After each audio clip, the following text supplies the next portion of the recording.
ድሬቲዩ ሚዲያ በዛሬው የዜና መጽሔት ወጃው ኤፍቢሲ ያነጋገራቸው የፖለቲካ ሳይንስና የመንግስታዊ አስተዳደር ምሁራን መሪ አልባ ተቃውሞዎች ዜጎችን ለሞትና ለእንግልት ሀገራትን ለውድመት ስለመዳረጉ አስመልክቶ የሰጡትን አስተያየት በዝርዝር የምንዳስሰው ይሆናል።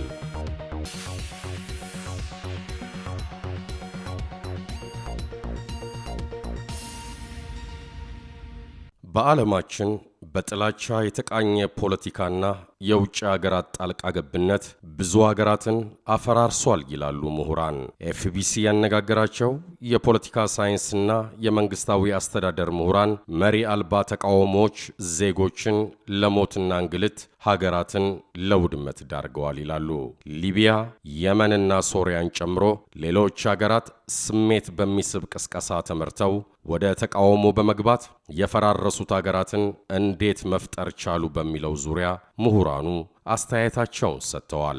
ሊቢያን ለዚህ ምን ዳረጋት? በሊቢያ ዛሬ በፈራረሰ ባድማ ውስጥ የሰቆቃ ሕይወትን የሚገፉት ዜጎች ከዛሬ 5 ዓመት በፊት የነፍስ ወከፍ ገቢያቸው 11,000 የአሜሪካ ዶላር ነበር። በ40 ዓመታት የተገነባውና በአፍሪካ 5ኛው ግዙፍ ኢኮኖሚ ባለቤት የነበረው ምጣኔ ሀብቷ ግን በ5 ዓመታት ውስጥ አፈር ድሜ በላ። ሊቢያውያን ከጸደዩ አብዮት ሞትና ስደትን ብቻ ተረፉ። በጅማ ዩኒቨርሲቲ የአስተዳደርና የልማት ጥናት ትምህርት ክፍል መምህሩ ኢድሪስ የባ የሊቢያን ጉዳይ እጅግ መጥፎው የፖለቲካ ቀውስ ይሉታል። እንደ አቶ ኢድሪስ የባ የሊቢያን በሀገር ደረጃ ስናይ ትልቁ ጥፋት ነው። በአውሮፓውያኑ የቀን አቆጣጠር 2010 እና 2011 ላይ የሊቢያ የነፍስ ወከፍ ገቢ ከአፍሪካ አንደኛ ነበር ይላሉ። በመካከለኛ ገቢ ላይ ካሉ ሀገራት ውስጥ የምትመደብ ሀገርም ነበረች። ከዚያ በኋላ ግን በጣም በፍጥነት በተለይም ከ2012 ጀምሮ የውጭ ጣልቃ ገብነቱ መሰረታዊ ኢኮኖሚውን እየናደ መጣ ይላሉ። ሊቢያ ውስጥ ጥያቄ ሲነሳ የወቅቱ የፈረንሳይ ፕሬዝዳንት ኒኮላስ ሳርኮዚና የእንግሊዝ ጠቅላይ ሚኒስትር ዴቪድ ካሜሮን ወዲያውኑ ጣልቃ ለመግባት የተዘጋጁ ሲሆን አሜሪካንም ገፋፍተው መጨረሻ ላይ የሰሜን አትላንቲክ ጦር ቃል ኪዳን ድርጅት ኔቶ አማካይነት ጣልቃ ገብተዋል ይላሉ የጅማ ዩኒቨርሲቲው አቶ ኢድሪስ የባ። ይህም የሆነው ሀገሪቱ ባላት ሀብት ነው። የዓለምን 3.5 በመቶ ነዳጅ ያላት ሀገር እንደመሆኗ ጣልቃ ገብነቱ በጣም ትልቅ ነበረም ብለዋል። የዛሬይቱ ሊቢያ ግን ሰላም የራቃት ጠንካራ መንግስት የሌላት የታጣቂዎች መጫወቻ ሆናለች። ሶሪያስ ለምን ፈራረሰች? 5 ዓመታትን ወደ ኋላ ተመልሶ ለሚመለከት ሰው ሶሪያ እንደዚህ አልነበረችም። ዜጎቿ ዝቅተኛ መካከለኛ ገቢን የተሻገሩ ብልጽግናንም የሚያማትሩ ነበሩ። ባለፉት 5 ዓመታት ግን ሶሪያ ወደ ፍርስራሽነት ተቀይራለች። በመቀሌ ዩኒቨርሲቲ የፖለቲካ ሳይንስና የስትራቴጂክ ጉዳዮች ትምህርት ክፍል ኃላፊ ረዳት ፕሮፌሰር መረሳ ፀሐዬ ምክንያቱን ይናገራሉ። ሶሪያን ለዚህ የዳረጋት ከነ ሩሲያ ጋር የጂኦፖለቲካል ፍላጎት ሊሆን ይችላል የሚለውን ረዳት ፕሮፌሰር መረሳ በቀዳሚነት ያነሳሉ። እንዲሁም ሩሲያ በዓለም አቀፍ ፖለቲካ ካላት ፍላጎት አንጻር አሜሪካ ደግሞ በቀጥታ ከመግባት ይልቅ ከዚያው የሆኑ ጸረ ፕሬዝደንት በሽር አልአሳድ ታጣቂዎች እንዲዋጉ ማድረጓ ሀገሪቱን ለዚህ ዳርጓል የሚለውን አስተያየትም ያክላሉ።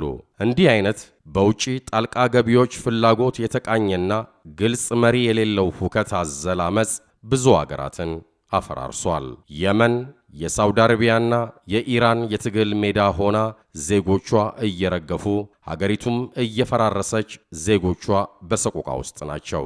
ረዳት ፕሮፌሰር መረሳ እንደሚናገሩት በውስጥ ቀውስ የምትናወጥ ሀገር ውስጥ የውጭ ሀገራት በቀጥታም ይሁን በተዘዋዋሪ የማፈራረሱ አካል ሲሆኑ ተስተውሏል። በዚህ መንገድ የተገባው የውጭ ጣልቃ ገብነት ሉዓላዊና ጠንካራ መንግስታት ያላቸውን አገራት ክፉኛ ያሽመደምዳል። የውስጥ ጉዳያቸውም ከአገራት ዜጎች ተነጥቆ በሶስተኛ ወገን የሚመራ የውጭ ኃይሎች ፍላጎት ማስፈጸሚያ ይሆናል ነው የሚሉት። የውጭ ኃይሎች እስካልተስማሙ ድረስ ሀገሬው እየሞተ ሀገሪቱም እየደማች ትኖራለች ብለው ሊቢያ፣ ሶሪያና የመንን በምሳሌነት አንስተዋል። የመናውያን፣ ሊቢያውያንና ሶሪያውያን ስሜት በሚስብ ቅስቀሳ ተመርተው ወደ ተቃውሞ የመጡት እንዲህ አበሳ የሚታይባቸው የፈራረሱ ሀገራትን ለመፍጠር አልነበረም። ኢትዮጵያውያንን ጨምሮ የዓለም ሕዝብ ከዚህ ምን ይማራል? የጅማ ዩኒቨርሲቲ መምህር አቶ ኢድሪስ በዜጎችና በፖለቲካ ፓርቲዎች መካከል የሚኖር የፖለቲካ አስተሳሰብ ልዩነት የአገርን ሕልውና የሚንድ መሆን የለበትም የሚለውን በቀዳሚነት ያነሳሉ። አቶ ኢድሪስ ከሁሉ ነገር በላይ ዜጎች በሀገራቸው ጉዳይ ላይ እንደ ዜጋ በራሳቸው ተነጋግረው መሄድና መፍታት አለባቸውም ይላሉ። የራሱን ጉዳይ በራሱ የሚወስነው ሕዝቡ ነው። የውጭ አካል በምንም መልኩ መግባት የለበትም። የውጭ አካል የራሱን ጥቅም ለማስጠበቅ ነው የሚገባውም ሲሉም ይናገራሉ።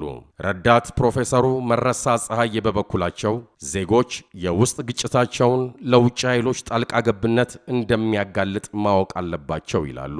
ምሁራኑ እንዳሉት የአስተሳሰብ ልዩነቶች ተፈጥሯዊና ሊኖሩ የሚገባቸው ጸጋዎች ናቸው። ይህንን ማስተናገድ የሚቻለው ግን ሀገርና ሰላም ሲኖር ብቻ ነው ብለዋል። ውድ የድሬ ቲዩብ ተከታታዮች የእናንተስ አስተያየት ምንድን ነው? ዘገባው የኤፍቢሲ ነው።